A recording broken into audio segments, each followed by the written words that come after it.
लेकिन हॉस्टल की वार्डन उस पर बार बार दबाव डाल रही थी। देख शोभा, जल में रहकर मगर से बैर मत कर, और हाँ, ये सती सावित्री बनने का नाटक छोड़ और जो बोलती हूँ वो कर। शोभा ने वार्डन को फिर से इनकार कर दिया। गुस्से में वार्डन ने उससे कहा, देख शोभा, तेरा इनकार तेरे भविष्य के सारे रास्ते बंद कर देगा। मेरी एक शिकायत पर कॉलेज से भी तुझे निकाल दिया जाएगा और तुझे मैं इतना बदनाम करवा दूंगी कि इस शहर तो क्या, तू कहीं भी किसी को मुंह दिखाने के लायक नहीं रहेगी। शोभा उस रात हॉस्टल से निकली तो जरूर, लेकिन उसने कुछ तय कर लिया था। पहुंची और इंस्पेक्टर नाज़नीन को हॉस्टल और वार्डन की सारी सच्चाई बता दी। शोभा की बात सुनकर नाज़नीन शॉक्ड रह गई। शर्म आ रही है मुझे तुम पर और उन सभी लड़कियों पर जो अच्छी लाइफस्टाइल के चक्कर में शॉर्टकट अपनाती हैं और अपने सम्मान का सौदा करती हैं, और तुम जैसे मासूम लोगों का फायदा तुम्हारी वार्डन जैसे लोग उठाते हैं। मुझसे बहुत बड़ी गलती हो गई इंस्पेक्टर नाज़नीन। मुझे खुशी है कि तुम्हें अपनी गलती का एहसास तो हुआ, लेकिन ये गलती कोई और ना करे और तुम्हारी वार्डन किसी और का फायदा ना उठाए। इसके लिए इस पूरे रैकेट को तोड़ना पड़ेगा। रात के 10 बज रहे थे।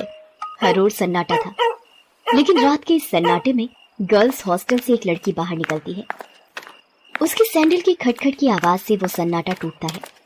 बाहर उसके इंतजार में एक आदमी अपनी बड़ी और लंबी सी कार में बैठा हुआ है। वो उसकी कार के पास जाती है और उसके शीशे पर नॉक करती है। शीशा खुलता है। लड़की अंदर बैठे शख्स से पूछती है, दिवाकर मित्तल? अंदर बैठा आदमी सहमति में अपना सिर हिलाता है। फिर वो लड़की जिसका नाम शोभा था, वो उसकी गाड़ी में उसकी बगल वाली सीट पर बैठ जाती है। दिवाकर मित्तल उसके चेहरे की ओर मुस्कुराकर देखता है और कहता है, जैसा सुना था वैसे ही हो तुम, बहुत तीखी, लाल मिर्च की तरह। दिवाकर मित्तल के पैर कार के एक्सीलेटर पर जाते हैं और पल भर में कार हवा से बातें करने लगती है। थोड़ी देर बाद वो कार शहर के एक सबसे बड़े 5 स्टार होटल में प्रवेश करती है। दिवाकर मित्तल पार्किंग में अपनी कार लगाता है और होटल के रिसेप्शन पर जाता है और अपनी प्री बुकिंग के बारे में बताता है। दिवाकर अपने रूम की चाबी लेता है और शोभा के साथ उस कमरे में जाता है।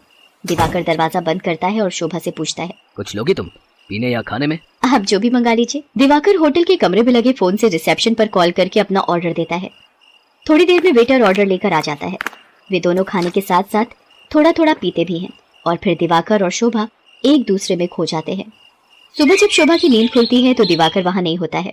उसके तकिए के नीचे नोटों की गड्डी रखी होती है। वो गड्डी को उठाती है, फिर होटल के बाहर आती है। बाहर आकर वो एक कैब बुक करती है और उसमें बैठकर गर्ल्स हॉस्टल की ओर निकल जाती है। कैब वाला बीच बीच में उसे घूर कर देखता है तो शोभा को गुस्सा आ जाता है। क्या देख रहे हो? क्या देख रहे हो बार बार पीछे मुड़कर? आगे देखकर गाड़ी चलाओ, नहीं तो अभी तेरी कंपनी में फोन करूंगी, फिर सारा घूरना निकल जाएगा। कैब वाला शोभा की बातों से डर गया। शोभा कैब की खिड़की से बाहर देखती हुई जा रही थी और मन ही मन खुद से बातें कर रही थी। सब कुछ कितना फेक है ना यहाँ, सब कुछ। कौन आदमी कौन सा चेहरा लगाए घूम रहा है, किसी को पता नहीं है। मैं भी तो पिछले कई महीनों से एक नकली चेहरा लगाए घूम रही हूँ। सच कहूँ तो घिन आती है मुझे उस चेहरे से, दम घुटता है मेरा, लेकिन अब इस चेहरे के बिना मैं रह भी तो नहीं सकती। ये कहानी है जमालपुर की रहने वाली शोभा की। शोभा शहर के एक हॉस्टल में रहती है और इंजीनियरिंग की पढ़ाई कर रही है। वो 8 महीने पहले ही शहर आई है। शोभा के पिता दीनदयाल उससे बहुत प्यार करते हैं। उसे अब भी याद है जब वो ट्रेन में बैठकर शहर आ रही थी तो। क्या बाबा, आप इस तरह बच्चों की तरह रोएंगे तो मैं शहर कैसे जाऊंगी? क्या कहूँ शोभा, 5 बरस की थी तू जब तेरी अम्मा तुझे गोद में डालकर हमेशा के लिए हम सबको छोड़कर चली गई। तब से तुझे ही देखकर जिया है। जानती हूँ बाबा। सोचा था कि एक बार ही तुझे विदा करूंगा जब तेरी शादी होगी, लेकिन शादी के पहले ही। ये कहकर दीनदयाल शोभा को गले लगाकर फिर से फूट फूट कर रोने लगा। ठीक है बाबा, मैं नहीं जाती हूँ शहर, यही रहती हूँ आपके पास। लेकिन आप ही तो हमेशा जिद करते हैं कि तुम्हें खूब पढ़ना है, बहुत बड़ा आदमी बनना है। अब आगे की पढ़ाई गांव में तो नहीं हो सकती, तभी तो मैं शहर जा रही हूँ। ठीक है, मैं ट्रेन से उतर जाती हूँ। उसी समय ट्रेन की सीटी बजी। दीनदयाल जल्दी से ट्रेन से उतरा। ट्रेन ने कुछ ही देर में रफ्तार पकड़ ली। शोभा ट्रेन से आगे निकलती गई और दीनदयाल पीछे छूटता गया। शहर में शोभा गर्ल्स हॉस्टल में रहने लगी और अपनी पढ़ाई करने लगी। उसकी रूम पार्टनर थी रेखा। रेखा का बैकग्राउंड भी शोभा की तरह ही था। उसके पिता नहीं थे। उसकी माँ दूसरों के खेतों में काम करती थी।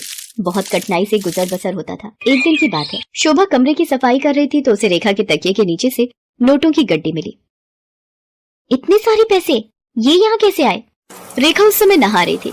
जब वो नहाकर बाहर आई तो शोभा ने उससे पैसों के बारे में पूछा, लेकिन रेखा ने उसकी बात का सही सही कोई जवाब नहीं दिया। आश्चर्य तो हुआ, क्योंकि वे दोनों अच्छे दोस्त थे। कुछ बात तो है जो रेखा मुझसे छिपा रही है, लेकिन क्या? शोभा ने एक बात और नोटिस किया कि हफ्ते में 3-4 दिन रेखा रात को कहीं चली जाती थी और सुबह वापस आती थी। उसने इस बारे में भी रेखा से पूछा तो तू भी बिना मतलब जासूसी करती रहती है, तू अपने काम से काम रखना। मैं कहाँ जाती हूँ, क्यों जाती हूँ, हर चीज का हिसाब देना जरूरी है क्या? ये जरूरी तो नहीं, लेकिन कल को हॉस्टल की वार्डन को पता लग गया कि तुम रात रात भर बाहर रहती हो तो क्या होगा? तुझे पता है ना वो कितनी स्ट्रिक्ट है। तो उसकी फिक्र मत कर, मैं संभाल लूंगी उन्हें। धीरे धीरे शोभा ने रेखा की लाइफस्टाइल में बहुत तब्दीली देखी। वो महंगे से महंगे कपड़े और जूते खरीदती, लेटेस्ट मोबाइल फोन रखती, उसका जब जो मन करता वो करती। शोभा उसकी लाइफस्टाइल से बहुत प्रभावित हो गई। शोभा ने बचपन से अब तक गरीबी ही देखी थी, इसलिए उसका भी मन करता कि वो भी नए कपड़े खरीदे, महंगे मोबाइल रखे, उसका जो मन करे वो कर सके। रेखा देख, मैं तुझसे ये नहीं पूछने वाली कि तू ऐसी रईसों वाली लाइफस्टाइल कैसे जीती है, लेकिन मैं भी तेरी तरह जीना चाहती हूँ। मैं तंग आ गई हूँ एक एक पैसे के लिए तरसते हुए। पहले तो रेखा टाल मटोल करती रही, लेकिन फिर उसने सच्चाई बता दी कि वो एक कॉल गर्ल का काम करती है। उसकी बातों को सुनकर शोभा शॉक्ड रह गई और उसने कहा कि अगर ये बात वार्डन को पता लग गई तो? तू बड़ी भोली है रे शोभा, हॉस्टल की वार्डन को सब पता है, वही तो हमें दबाव डालकर भेजती है लोगों के पास। वार्डन की सारी सच्चाई जानकर शोभा एक बार फिर से चौंक गई। रेखा ने उसे ये भी बताया कि हॉस्टल की कुछ और लड़कियां ये काम करती हैं। शोभा को ये सब सुनकर अजीब तो लगा, लेकिन बेहतर लाइफस्टाइल के चक्कर में वो अपने सम्मान का सौदा करने के लिए तैयार हो। मैं इस गंदे दलदल में फंस गई हूँ। हालांकि इस दलदल ने मुझे बहुत सारी वो चीजें दी जिसके लिए मैं तरसती थी, लेकिन मैंने अपनी मासूमियत खो दी है, मैंने अपनी शांति खो दी है, मैंने अपनी पवित्रता खो दी है। बाबा को कितनी उम्मीद थी मुझसे और मैं क्या करने लगी मैं। शोभा की आंखें भीग गई थी। वो अब ये काम नहीं करना चाहती थी, लेकिन हॉस्टल की वार्डन उस पर बार बार दबाव डाल रही थी। देख शोभा, जल में रहकर मगर से बैर मत कर, और हाँ, ये सती सावित्री बनने का नाटक छोड़ और जो बोलती हूँ वो कर। शोभा ने वार्डन को फिर से इनकार कर दिया। गुस्से में वार्डन ने उससे कहा, देख शोभा, तेरा इनकार तेरे भविष्य के सारे रास्ते बंद कर देगा। मेरी एक शिकायत पर कॉलेज से भी तुझे निकाल दिया जाएगा और तुझे मैं इतना बदनाम करवा दूंगी कि इस शहर तो क्या, तू कहीं भी किसी को मुंह दिखाने के लायक नहीं रहेगी। शोभा उस रात हॉस्टल से निकली तो जरूर, लेकिन उसने कुछ तय कर लिया था। वो हॉस्टल से निकलकर सीधा पुलिस स्टेशन पहुंची और इंस्पेक्टर नाजनीन को हॉस्टल और वार्डन की सारी सच्चाई बता दी। शोभा की बात सुनकर नाजनीन शॉक्ड रह गई। शर्म आ रही है मुझे तुम पर और उन सभी लड़कियों पर जो अच्छी लाइफस्टाइल के चक्कर में शॉर्टकट अपनाती हैं और अपने सम्मान का सौदा करती हैं, और तुम जैसे मासूम लोगों का फायदा तुम्हारी वार्डन जैसे लोग उठाते हैं। मुझसे बहुत बड़ी गलती हो गई इंस्पेक्टर नाजनीन। मुझे खुशी है कि तुम्हें अपनी गलती का एहसास तो हुआ, लेकिन ये गलती कोई और ना करे और तुम्हारी वार्डन किसी और का फायदा ना उठाए। इसके लिए इस पूरे रैकेट को तोड़ना पड़ेगा। इंस्पेक्टर नाजनीन ने वार्डन को गिरफ्तार कर लिया और उसे जेल भेज दिया। जिस वार्डन पर लड़कियों की सुरक्षा की जिम्मेदारी थी, वो उनका सौदा करने लगी थी। इस बात को सुनकर पूरा शहर सन्न रह गया। आज शोभा इंजीनियरिंग के